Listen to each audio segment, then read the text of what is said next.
नमस्कार दोस्तों। उत्तर प्रदेश पंचायत चुनाव को लेकर इस समय एक बड़ा अपडेट सामने आ रहा है। जानकारी के मुताबिक प्रदेश के मौजूदा ग्राम प्रधानों और पंचायत प्रतिनिधियों का कार्यकाल 26 मई 2026 को समाप्त होने वाला है।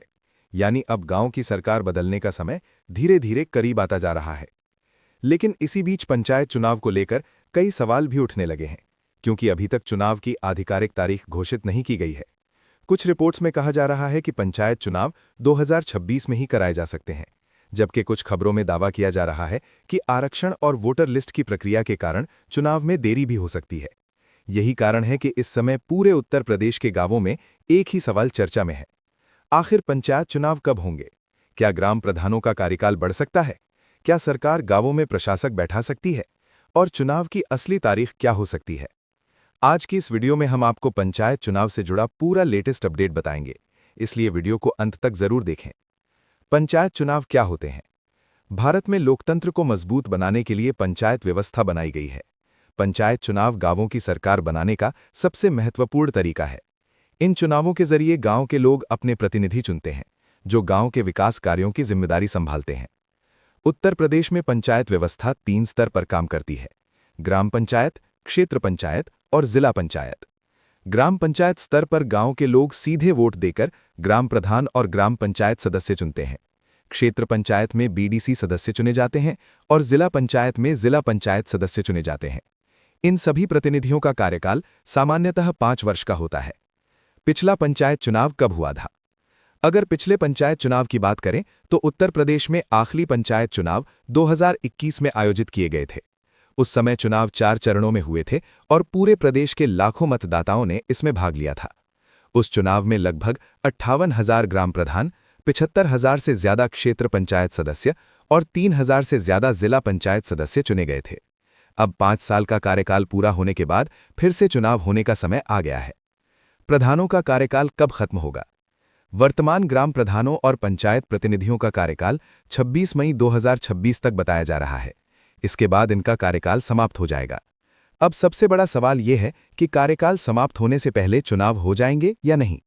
अगर चुनाव समय पर हो जाते हैं तो नए प्रतिनिधि चुन लिए जाएंगे, लेकिन अगर किसी कारण से चुनाव में देरी होती है तो सरकार को वैकल्पिक व्यवस्था करनी पड़ सकती है। क्या चुनाव समय पर होंगे? चुनाव समय पर होंगे या नहीं, ये कई चीजों पर निर्भर करता है। सबसे पहले चुनाव के लिए मतदाता सूची तैयार करना जरूरी होता है। इसके अलावा सीटों का आरक्षण भी तय करना पड़ता है। अगर ये सभी प्रक्रियाएं समय पर पूरी हो जाती हैं तो चुनाव भी समय पर हो सकते हैं, लेकिन अगर इनमें देरी होती है तो चुनाव आगे भी बढ़ सकते हैं। वोटर लिस्ट की प्रक्रिया। पंचायत चुनाव में सबसे महत्वपूर्ण प्रक्रिया होती है मतदाता सूची का पुनरीक्षण। इस प्रक्रिया में कई काम किए जाते हैं, जैसे नए मतदाताओं के नाम जोड़ना, मृत लोगों के नाम हटाना, डुप्लीकेट नाम हटाना, गलतियों को सुधारना। उत्तर प्रदेश के कई जिलों में इस समय पंचायत चुनाव की वोटर लिस्ट को अपडेट करने का काम चल रहा है। जब ये प्रक्रिया पूरी हो जाएगी तब अंतिम मतदाता सूची जारी की जाएगी। आरक्षण का मुद्दा। पंचायत चुनाव में सीटों का आरक्षण भी बहुत महत्वपूर्ण होता है। इसमें अलग अलग सीटों को विभिन्न वर्गों के लिए आरक्षित किया जाता है, जैसे अनुसूचित जाति, अनुसूचित जनजाति, अन्य पिछड़ा वर्ग, महिला आरक्षण। आरक्षण तय करने के बाद ही ये तय होता है कि कौन सी सीट किस वर्ग के लिए आरक्षित होगी। इस प्रक्रिया में भी काफी समय लगता है। चुनाव आयोग की भूमिका। पंचायत चुनाव कराने की जिम्मेदारी राज्य चुनाव आयोग की होती है। चुनाव आयोग ही चुनाव की तारीख तय करता है और चुनाव की पूरी प्रक्रिया संचालित करता है। जब सभी प्रशासनिक तैयारियां पूरी हो जाती हैं तब चुनाव आयोग अधिसूचना जारी करता है। उसके बाद नामांकन, मतदान और मतगणना की प्रक्रिया शुरू होती है। गांवों में चुनाव की तैयारी। भले ही चुनाव की तारीख अभी घोषित नहीं हुई है, लेकिन गांवों में चुनाव को लेकर हलचल शुरू हो चुकी है।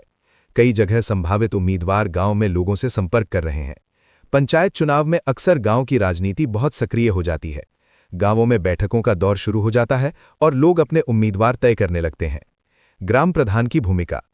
ग्राम प्रधान गांव का सबसे महत्वपूर्ण प्रतिनिधि होता है। ग्राम प्रधान की जिम्मेदारियों में शामिल हैं गांव में विकास कार्य कराना, सरकारी योजनाओं को लागू करना, ग्राम सभा की बैठक आयोजित करना, गांव की समस्याओं का समाधान करना। ग्राम प्रधान के माध्यम से ही कई सरकारी योजनाएं गांव तक पहुंचती हैं। पंचायत चुनाव का महत्व। पंचायत चुनाव सिर्फ गांव के स्तर का चुनाव नहीं होता, बल्कि इसका असर बड़े राजनीतिक समीकरणों पर भी पड़ता है।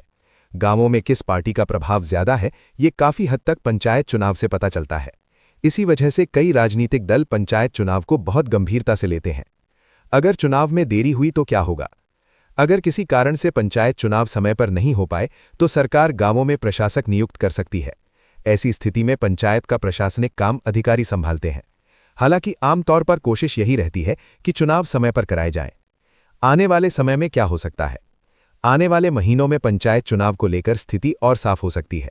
संभावना है कि पहले अंतिम मतदाता सूची जारी होगी, उसके बाद आरक्षण की सूची आएगी और फिर चुनाव की अधिसूचना जारी की जाएगी। इसके बाद चुनाव की प्रक्रिया शुरू हो जाएगी। तो कुल मिलाकर देखा जाए तो उत्तर प्रदेश पंचायत चुनाव को लेकर अभी तैयारियां चल रही हैं और आने वाले समय में चुनाव की तारीख घोषित होने की संभावना है। जैसे ही चुनाव की तारीख घोषित होगी, पूरे प्रदेश के गांवों में चुनावी माहौल तेज हो जाएगा। Video ending. दोस्तों, उत्तर प्रदेश पंचायत चुनाव को लेकर ये था पूरा लेटेस्ट अपडेट। अब आप बताइए, क्या पंचायत चुनाव समय पर होने चाहिए या फिर सरकार को थोड़ा और समय लेना चाहिए? अपनी राय कमेंट में जरूर लिखें। अगर आपको ये जानकारी पसंद आई हो तो वीडियो को लाइक करें, चैनल को सब्सक्राइब करें और अपने दोस्तों के साथ जरूर शेयर करें। धन्यवाद।